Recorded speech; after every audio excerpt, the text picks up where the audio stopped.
Pag humingi ka, ang galing mo. Pag mga tropa mo nagaya, tapos pinayam ka, ang bilis mo eh. No? Pero pag dito utusan ka, wala kang atake. Ha? Wala kang bilis. Yung tipo siguro nasusunog na yung bahay natin, tapos nakakulong kami ng nanay mo, wala kang gagawin eh. Pero pag barkada mo, ha? Pag barkada mo nag-PM, hindi pa tapos yung word, tumatakbo ka na agad. Kahit palayasin kita ngayon eh, walang tatanggap sa'yo tropa mo eh. Sino magtsatsaga sa'yo, walang alam sa bahay.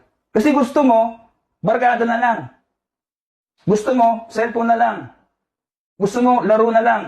Gusto mo, kain na lang. Wala na pakiusap. Huminto ka na lang. Babae ka naman eh. Di ba? Mag-aasawa ka rin lang naman eh. Swerte mo kung makakuha kang lalaking mayaman. Pero pag katulad mo ay nakuha mo, doon mo marirealize kung ano yung mga sinayang mo. Di ka namin sinasaktan, bihira ka namin paggalitan, wala ka naririnig na masasamang salita sa amin. Sige. Wala nang aral-aral. Doon ka ngayon sa probinsya, sa lola mo. Para maranasan mo lahat. Gumising na maaga, magwali sa bakuran, maghugas, mag-igib sa poso, kumain ng isda, kumain ng sardinas, kumain ng mga gulay doon sa bukid.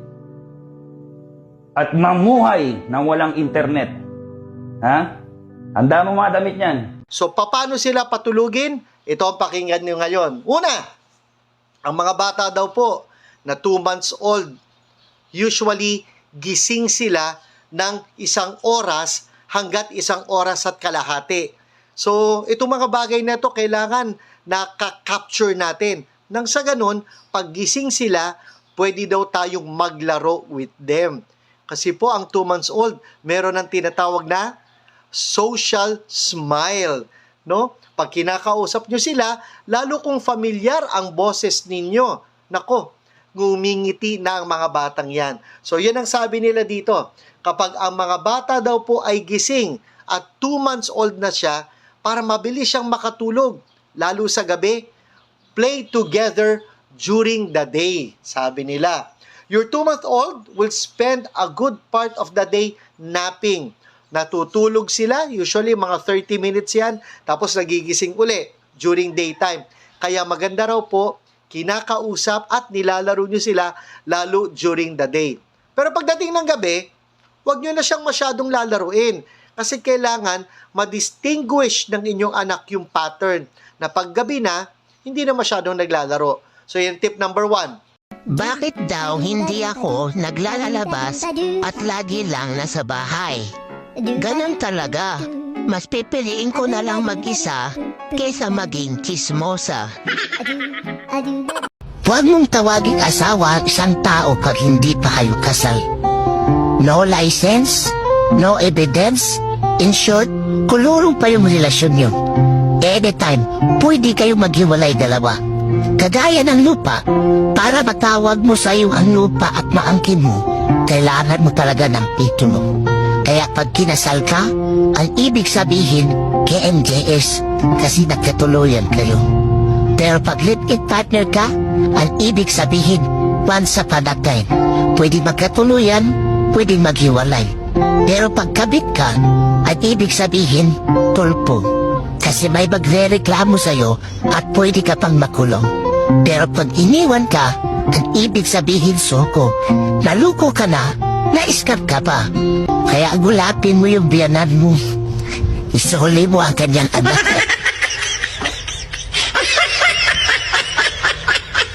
China, nagalit sa ginawang pag-atake at pagpapalubog ng Pilipinas at Amerika sa barkong made in China sa Balikatan Exercises. Sa pagpapatuloy ng Balikatan Exercises ng Pilipinas, Amerika at iba pang kasamang bansa, isa sa highlights na ginawa ay ang sinking exercise at pagpapalubog sa isang barko at ang napiling barko ay gawa pa mula sa China. Bakit ito pa ang napili ng Pilipinas na atakihin at palubugin? Hindi ba ito pagmumula ng tensyon samantalang may sigalot sa West Philippine Sea? At alam mo bang hindi lang pala sa West Philippine Sea nagtatangkang mang-agaw ang China sa ating teritoryo? Saan pa kaya ito? At bakit mahalaga na dapat ng bantayan ng mabuti ang paligid ng ating bansa? Ipinwesto sa West Philippine Sea ang lumang barko na sabay-sabay inatake ng Pilipinas, Amerika at Australia sa balikatan exercises. Pumalag ang China kamakailan sa naging planong ito, kamakailan sa pag-atake ng Pilipinas at Amerika sa isang barkong made in China sa ginagawang balikatan exercises sa Ilocos Norte. Hinila palaot ng tugboat ng Philippine Navy ang lumang warship nila na BRP Lake Caliraya. Ito ang nagsilbing target sa ginagawang maritime strike exercise sa West Philippine Sea. Naipwesto ang BRP Caliraya sa dulo ng territorial waters ng Pilipinas o 8.5 nautical miles mula sa baybayin ng Ilocos. Unang tumama sa target ang Spike missile na pinaputok mula sa fast attack interdiction craft ng Philippine Navy. Ginamit din ang Sea Strike missile mula sa frigate ng Navy na BRP Jose Rizal at nasapol ang harapan ng Lake Caliraya. Lumipad naman ang FA-50 jet fighters ng Philippine Air Force at nagpaulan ng missile. Sumunod ang F-16 fighter aircraft ng Amerika at nagpakawala ng guided bomb unit. Habang ang AC-130 gunship ay ilang beses na nagpaputok mula sa ere. Pagkatapos ang naval and air and assets, nagpasiklab din ang 155mm Atmos ng Philippine Army at pinaputok sa BRP Lake Caliraya. Matapos pa ulanan ng iba't ibang klase ng bala ng higit sa 2 oras, lumubog na ang BRP Lake Caliraya bago maganap ang pagpapalubog sa article ng Global Types na kontrolado naman ng China.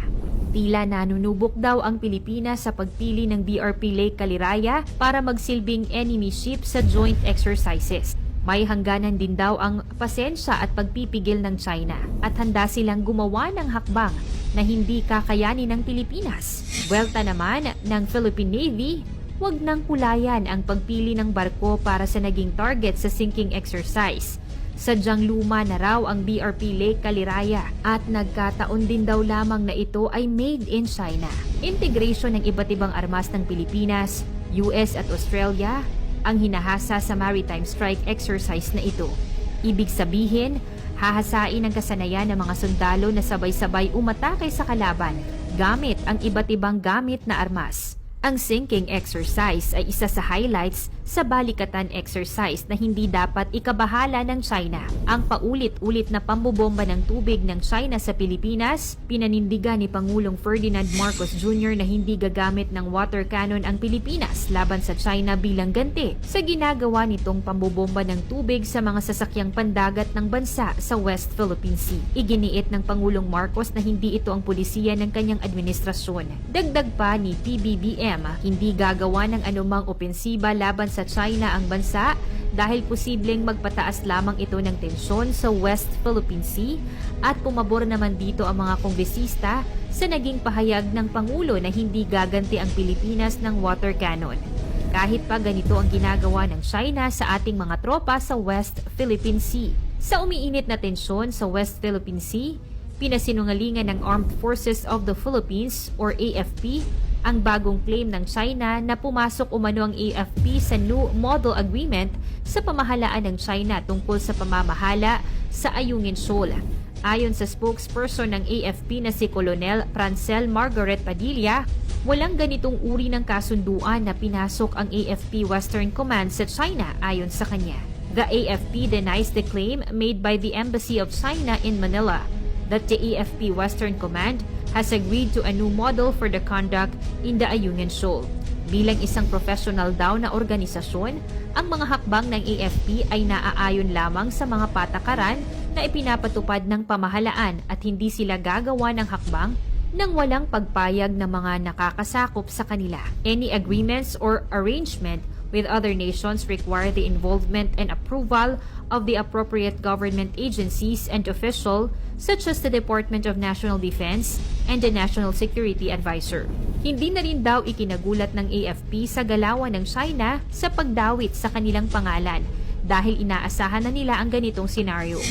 Any type of scenario can happen, so it's not surprising that the AFP will be dragged into this. But we are one, all of us. Kahit sino naman ang tanungin nyo, nobody is really saying that there is actual truth to this.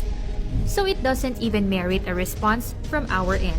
Sinabi naman ng Philippine Navy spokesperson for the West Philippine Sea, Commodore Roy Vincent Trinidad, isa lamang zombie story at produkto ng imagination ng China ang sinasabi nitong kasunduan sa Ayungin Shoal.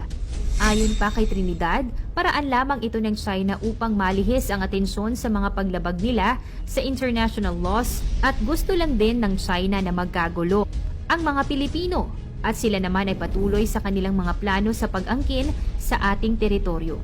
Pero alam nyo ba, na bukod sa West Philippine Sea, maging ang Eastern Seaboard ng bansa, pinapasok na rin umano ng China, bagay na ikinialarma ni House Deputy Majority Leader Erwin Tulfo.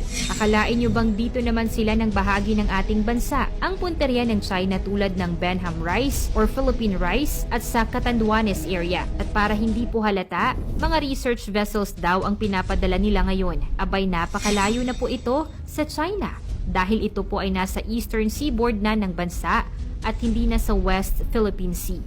Dahil dito, naghain si Tulfo kasama ang tatlong iba pang mambabatas ng House Resolution No. 1707 na humihimok sa Armed Forces of the Philippines at Philippine Coast Guard na pag-ibayuhin pa ang pagpapatrolya at maritime surveillance sa Eastern Seaboard ng Pilipinas. Giit pa ng mambabatas sa lalong madaling panahon, dapat ay masupil na ang ginagawa ng China para hindi lumala pa ang sitwasyon. Ikaw, ano ang masasabi mo sa mapanghamong mga salita at hakbang ng China sa ating bansa? At ano ang mabisang paraan ang dapat gawin ng pamahalaan upang mapangalagaan ang iba pang bahagi ng ating teritoryo at hindi na mapasok ng China?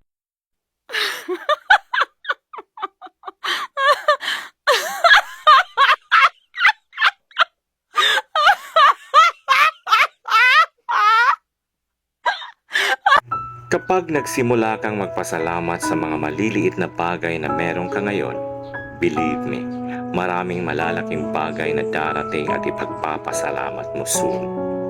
Sa ngayon, be thankful for what you have. Because you know what? Gaano man kasimple ng buhay mo ngayon, you have no idea how many people would love to have what you've got. Good morning!